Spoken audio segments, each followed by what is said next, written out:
Hey, you guys, you should start the new year off right by just, doing yourself the favor of dying alone, okay? Owning a pet, you don't need to do that, okay? Nothing like that, okay? By owning a pet, you are doing more to damage the environment than you might realize. Of course, like, come on, just having a cute little floofy house cat or just a good little pupper by your side, that's obviously contributing to global warming, and you're a monster for doing as such. It's gonna get worse from here, everyone. But let's take a look. Let's take a look. Maybe they got. I'm willing to listen on all this stuff. Okay, if you guys are making good arguments that are out there, okay. I'm not really the biggest fan of cats. They're mostly just kind of useless. I do like dogs and all that stuff, but I don't personally own any pets or anything like that. I just see a few every once in a while, and they're awfully cute, and I like to take care of them. Okay, but if you can convince me here, big brain fellow, Mr.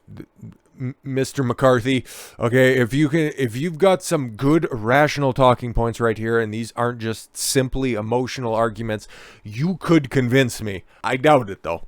When pets can emit twice the carbon emissions, of our home's electricity and kill up to 200 million wild prey in the UK every year, we cannot stay silent. Nothing like fear-mongering right off rip. And I don't know how having a salamander in a fish tank is going to end up killing 200 million wild prey every year. I don't, what are you talking about? Unfortunately, in many cases, pet ownership is simply another form of destructive consumerism. Oh my god, for obvious reasons, truth telling about pets. See, this guy, he's got all the answers. All of you sheeple out there with your pets at home. Oh yeah, you just think that Spot is just a lovely companion, or fluffy little Charlie is just your best friend and would never leave you. No, no, no. You sheeple out there, you don't realize that you're really destroying the environment out there. I've got all the truth, though. Holy shit, this is gonna be a fucking ride. But yes, truth telling about pets, the friends, can be painful process, but it is not something we should shy away from. The People's Dispensary for Sick Animals conduct an annual survey of pet ownership in the UK. In 2019, they found that 50% of adults own a pet. That seems awfully high, with a staggering 10.9 million people owning a cat. Of course, you see a lot of lonely people. And it's like, why do they immediately go to cats? I don't know, maybe because they are really bad at, taking care of themselves, and if you just put some sand in a box, the cat will shit in that, and eventually every once in a while rub up against you if it's hungry a bit. Like, why cats? Like, dogs are far more loving, you lonely bastards. And especially for those piss-stinking women. Why cats? Why cats? Okay, they don't like peanut butter as much as dogs. Like, I'm just trying to make your life a little bit better. But then again, you could be one of these climate change cranks. So to each their own. But yes, 50% of adults own a pet. 10.9 million people owning a cat, up from 6 million in 1981. What was the population of the UK in 1981? This isn't going to be any sort of analytical search or anything like that, because he hasn't really provided anything that makes me big shook. Sure, a lot of people own cats. All right, cool. 50% in fact, but then you switch up your metrics there because it's probably in on and around the exact same thing. These figures increased during the lockdown. Yeah, because people are lonely and they wanted an animal, or maybe they seen something outside and it's like, oh fuck that thing. I don't know. If you just let it wander the street, it might get COVID. So just bring it in for a second. The Kennel Club reported a 25% rise in pet registrations. Register your pet? What are you, stupid? With people buying pets on impulse for company during lockdown. Okay, cool. So again, what's the entire thesis of this? Owning a pet, you're doing more damage. Okay, cool. But people were lonely, and instead of yeeting themselves, they were happy providing for a pet. And you want to take that away from them. You're a good man. This is completely out of sync with the natural population of wild birds. Sorry, what? Now we're talking about wild birds. Okay, cool. Pigeon population's down bad. This guy's just looking out for minimum wage workers. Okay, they like to scrub bird shit off of fucking, priceless, timeless statues. I understand. It is more than 20 times that of stoats and weasels. And 38 times more than fuck. Why do I care about weasels and stoats? Densities of domestic cats can be as high as 2,000 per square kilometer in some urban areas. Okay, that's a lot of cats. What are you trying to get at? The Mammal Society estimated in 1998. You're using a lot of relevant statistics right here. Like this article's from 2021, okay? But still, you're taking numbers from 98, okay? You're trying to scare us with 1981 stats about how many people. There were 6 million people who owned a cat. It's like, okay. House sparrows, blue tits, thrushes, and blackbirds are among the most common killed. By what? Is this guy gonna make a fucking, are you gonna make an argument? Are you gonna try to circle back and make all of this make sense? Because it's like, okay, birds are dying, so give up your house cats. What? This would equate to 200 million wild animals and birds killed each year. Okay, so wouldn't you be advocating for people taking care of birds that are out there? Or do you not want to disturb the environment? This guy's very, very incoherent. Of real concern is the vulnerability of endangered bird species in habitats close to urban cats. Holy fuck. Is this guy calling for the cat genocide? What is he, Catler? Come on. When some species are down to the last few dozen, everyone lost. The cat predation can be a final step to extinction. Okay, don't own a cat. Let them roam the streets. All right, cool, bet. So instead of looking after house cats, follow me on this one. Instead of feeding them so they aren't hungry and that they don't have to go hunting for themselves, you think that we should give it all up just because birds are dying? Fucking Christ. I don't want to read the rest of that, but okay, another 9.9 million people own dogs. Cool. The impact of one dog or cat might not be huge, but the collective impact of the UK's 20.8 million pets and nearly a quarter of a billion globally is enormous. Okay, a quarter billion pets. All right, cool. There are 7 billion people and at least 1 billion Chinese. So we should probably get those numbers up because there's some food that needs to be made over there for the denizens of the Communist Party of China.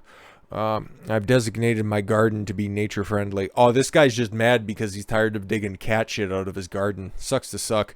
During the lockdown, a dunnock nest perched on the ivy swaddling my garden shed gave me enormous pleasure.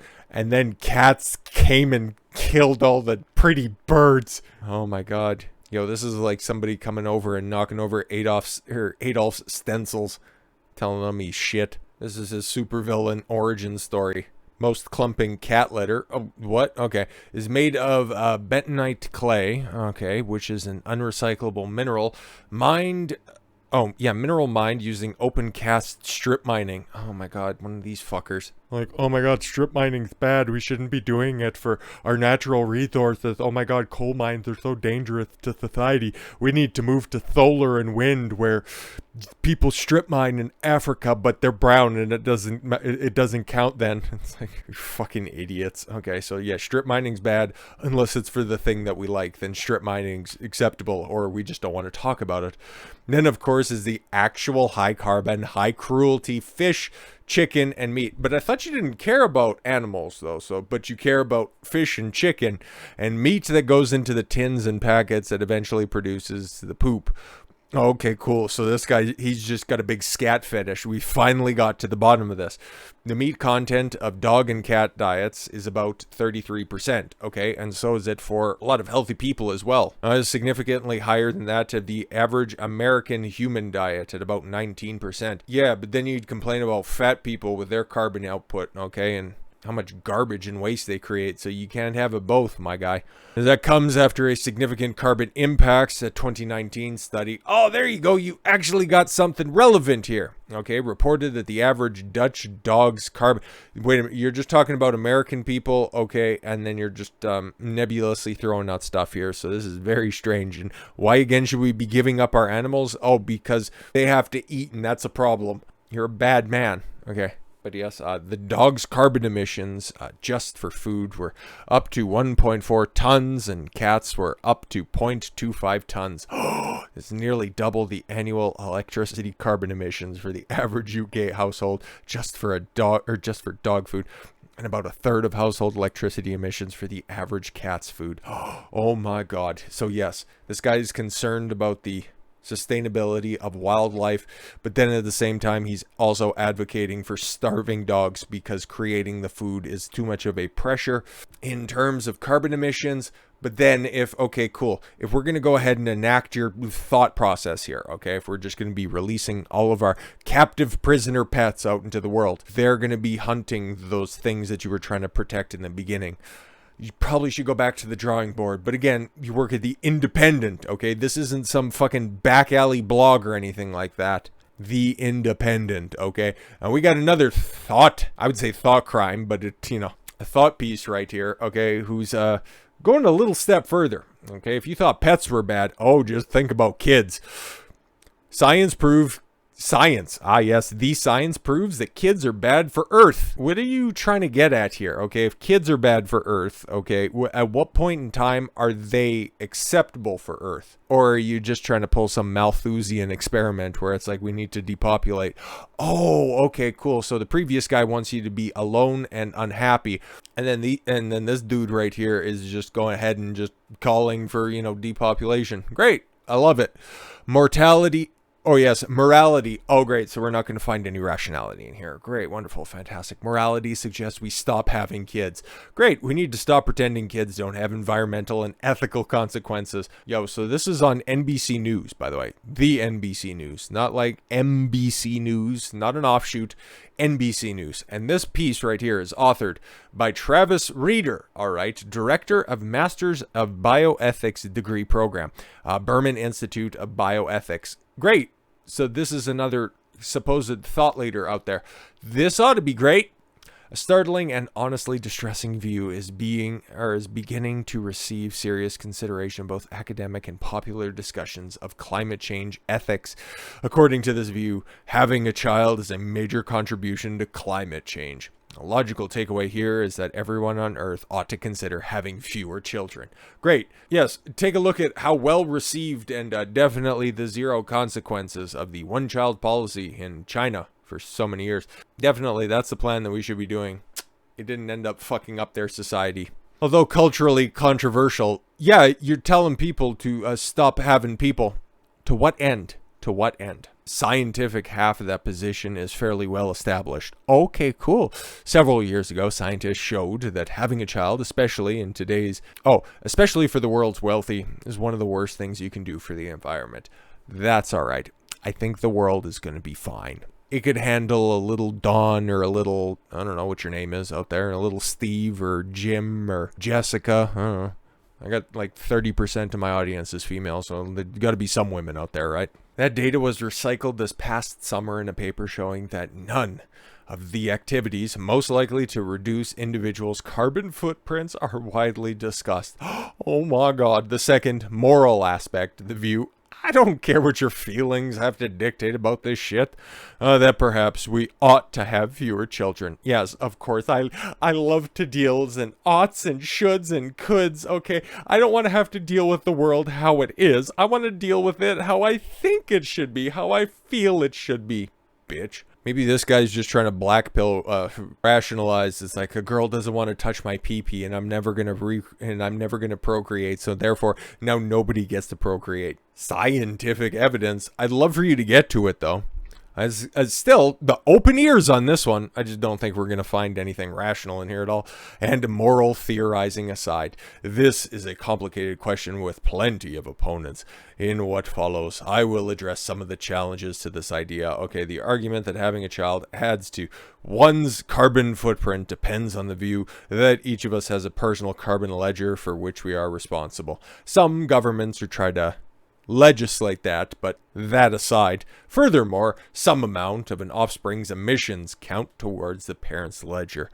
It's so nice the way that they refer to children that are out there. You know, one of the greatest gifts that are out there. I don't have any, but you know what? Hey, off into the future, you know, having a little Dawn run around, you know, passing on my genetic code into the future. It's a tantalizing proposition. I just wouldn't refer to it as, you know, an offspring or anything like that, you know, dehumanizing language that's out there. I see what you're doing here. You're putting a lot of thoughts out into the ether. Most environmentalists, I don't care what those hippie fucks have to say, except this sort of ledger view when it comes to recycling. Ugh, The opposition is typified by Vox writer David Roberts, who argues that such an accounting scheme is utterly impractical. Okay, cool. So you're basing it on this false assumption that is widely criticized. Good stuff, because it seems to entail that one is never responsible for one's own emissions. Yeah, exactly, because you will never define the terms. Your carbon footprint and the amount of carbon you put out into the world is so much. It's like, okay, cool. Can you quantify why it's so bad? Shut up, you're doing that. And it's like, okay, great. Consider a different case. All right. If I release a murderer from prison, this is supposed to be about having children. If you release a murderer from prison, okay, so what? We're talking about a scenario that happens all the time in New York City? All right. Knowing full well that he intends to kill innocent people, then I bear some responsibility for those deaths. No. Because you do that for people that get parole or serve their sentence all the time, okay? If somebody gets convicted of murder, they go away for 20 years, they come out, and then they kill again, okay? Shit happens, yo. You're not responsible. And he's trying to equate this to having a kid, even though the killer is also fully responsible. My having released him doesn't make him less responsible. He did it, but doing it doesn't eliminate my responsibility either. Okay, cool. Just have a vasectomy, coom into a sock for the rest of your fucking days, and stop complaining and putting this nonsense out there, because it doesn't make any fucking sense. Oh, the science is settled on this stuff, okay, but my carbon footprint. All of this shit that's out here is just designed to make you miserable, dependent on the government, and in constant fear, okay? Shout out to George Gammon here, okay? And it's something that I've covered on the channel a couple of times at least, okay? The revised, and it'd be weird to call it resuscitated, but the MAID program here in Canada, medical assistance in dying, okay? So government enforced or government assisted, enforced is probably coming in 5 years. Euthanasia, okay? Where right now, okay, you're close to death, okay, would you like to die with some dignity? I understand it's a tough conclusion to come to, but I understand, okay? And now it's a life-threatening or a debilitating physical injury.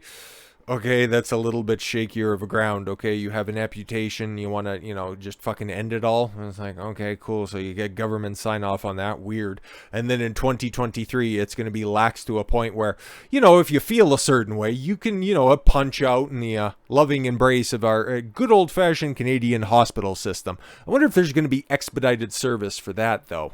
Given the fact that if you go and you require, stitches, because you can't see this, but that was the last time, thankfully, touch wood, I was at the emergency room. I had to get stitches in my hand, and I had to sit in the emergency room and wait for that with a nice little piece of Kleenex on my hand for somewhere. It was only 4 stitches, but it was about 6 or an 8 hour stay. So yeah, if somebody wants to come in, it's like, well, I just feel bad and I just would like to die. Okay, go ahead and fill out this piece of paper and we'll just get you in the next gas chamber. But yo, man, yeah, in other news, Justin Trudeau and his new spiritual leader, pictured below, make Heaven's Gate the national religion of Canada. My guess is within 10 years, people who kill themselves in Canada will be seen as selfless martyrs who choose to make the ultimate sacrifice for the greater good, for climate change, to reduce the carbon footprint on the world. The statute will be erected in the honor of the first person to kill themselves in the name of climate change. Yep. Kill yourself, kill your pets, own nothing, be happy, and if you ever feel sad about it, don't worry, you can punch out. This sick, demented, Malthusian that's an L, not an N, okay, cult needs to be stopped now. Yeah, but Trudeau's a cunt, so I can go ahead and, finish that sentence anyways, but yo, man, make your own choices for yourself, okay? I want to get, Heaven's Gate off there, okay? If you like cats, go ahead and own a cat. You like dogs, go for it. You like tarantulas, you like lizards, go ahead and do whatever you want. You want to have some kids, you want to hear those little pitter-patters running around your house, okay?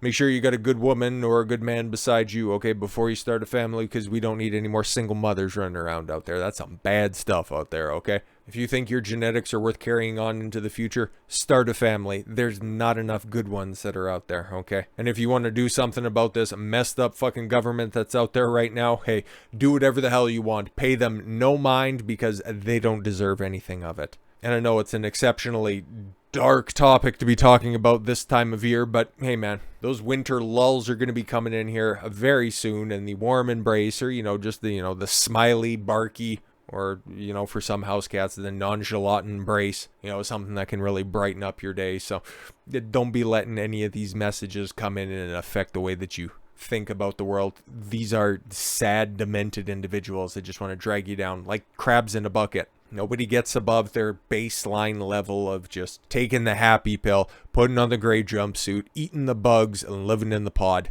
Don't do it. Don't do it. So with all that said, thank you all very much for the gift of your time. I've been Don Consuelo. I want you to follow your gut and get after it. Take care, everyone.